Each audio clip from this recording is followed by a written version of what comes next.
ஒட்டன்ல இந்த ஆலம்பாடி தான் வந்திருக்கேன். ஆலம்பாடின்னு ஒரு வச்சிருக்கு பாருங்க. ஆமா ஆமா. அதான் வந்துருக்கு. அப்போ ஒட்டங்காலத்துக்கும் பெரிய பண்ணையாரலாம். ஆமா. நம்ம அனுப்புற அவளை மாத்தி விட்டாங்க. இப்போ எல்லாத்துக்கும் இந்த மூஞ்சி தான் முடியும்.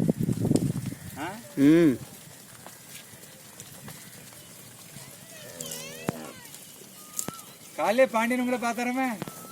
ஆமா. நீ வாரீங்களா? ஆமா. போகணும் வரணும். ஒரு 10-11 மணி ஆகணும் இருக்கு. நான் ஒரு 10 மணிக்கு மேலே குளிச்சுட்டு வந்துடுறேன் வரணும். அண்ணனை பார்க்க தான் வந்தோம். அண்ணாஜி வணக்கம். வணக்கம். உங்கள் பேர் நம்ம ஊரை சொல்லுங்கள். நம்ம ஊர் பேர் முத்துகிருஷ்ணன். முத்துகிருஷ்ணன்.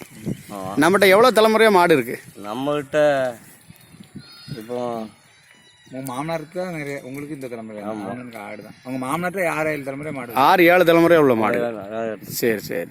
முன்னாடிக்கு இப்போவுக்கும் உள்ள உங்களுடைய மாடு மேய்க்கிறதுல இருக்கக்கூடிய சவால்கள் என்ன இருக்குது? பிரச்சனை சொல்லுதாங்க. பிரச்சனை என்ன இருக்கு? மலைக்கு விட மாட்டாங்க. மலைக்கு விட மாட்டாங்க. ஆமா. சரி. காடு அடப்பட்டுருச்சு. ஆமா. உங்களுக்கு பழைய பாசு வச்சிருந்தது எதுவும் வச்சிருக்கல? பழைய பாசெல்லாம் இருக்கு. பாசெல்லாம் வச்சிருக்கீங்க? எல்லாம் பாசெல்லாம் எல்லாம் இருக்கு. சரி சரி. நான் இப்போ உங்கள்கிட்ட வந்து கோபால்ஸுங்கிற ஒரு அமைப்பு மூலமா உங்கள்கிட்ட பேட்டி எடுக்க வந்திருக்கேன். சரி. நம்முடைய பாரம்பரியமான இந்த மாடுகள் குறைஞ்சபட்சம் தெற்க வள்ளியூர்ல இருந்து நம்ம இன்னும் நாகர்கோவில்ல இருந்து வடக்க வத்தலக்குண்டு வரைக்கும் உள்ள இந்த மேற்கு தொடர்ச்சி மலைகளில் பழைய மாதிரி மாடுகள் மேயறதுக்கான முயற்சியில் நம்மளை மாதிரி பாரம்பரியமாக மாடு வச்சுருக்கவங்கள்ட்ட எல்லாத்தையும் பேட்டி எடுத்து ஒரு ஒருங்கிணைந்த வேலையில் மத்திய அரசாங்கத்துக்கு கொடுத்து இதன் மூலமாக பழைய மாதிரி மாடுகள் மேலே மலையில் மேயறதுக்கு உண்டான சூழலை உருவாக்கணும் அப்படிங்கிறதுக்கு நாங்கள் வேலை செஞ்சுட்ருக்கோம். ஸோ நல்லது தான். அதுதான் அதில் உங்களுடைய பங்களிப்பும் ரொம்ப அவசியம். இவ்வளோ நாளாக இந்த மாட்டை நீங்கள் ஒரு இப்போ மாடு மேய்ச்சல் காடு குறைஞ்சி போச்சு. மேய்ச்சல் காடு குறைஞ்சிட்டு காடு இல்லை.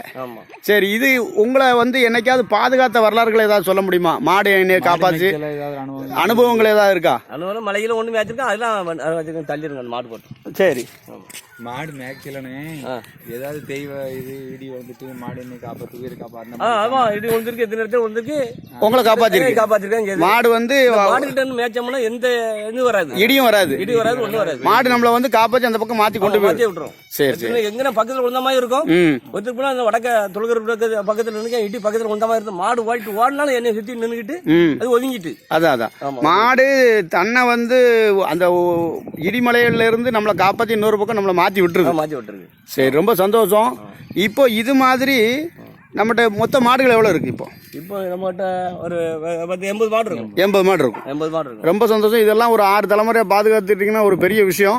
நாம எல்லாரும் சேர்ந்து இந்த முயற்சியில ஈடுபட்டு நம்முடைய வச்சிருக்க மாடு எல்லாமே மாமா எனக்கு சீதனமா கொடுத்தது. சரி, உங்க மாமா பத்தி ஒரு சின்ன 2 வரி சொல்லிருங்க. மாமாக்கு எவ்வளவு பிள்ளைகளே எவ்வளவு பாசம் கொடுத்தாங்க? 7 ஆம்பளை, பொம்பளை 4. மொத்தம் உங்க மாமாக்கு 11 பிள்ளைகள். இந்த 11 பிள்ளைகளுக்கும் மாடு கொடுத்துருக்காப்ல. மாடு 11 பிள்ளைகளும் கொடுத்து அதை வச்சுதான் 11 பிள்ளைகள் காப்பாத்தி அந்த எல்லாத்தையும் மாடெல்லாம் கொடுத்து அவ்வளவு கட்டி கொடுத்து எல்லாம் நடத்தி. அவர் 100 மாடு கொடுத்தாரு 11 பேருக்கும். ஆளுக்கு 70 வச்சிருக்காங்க.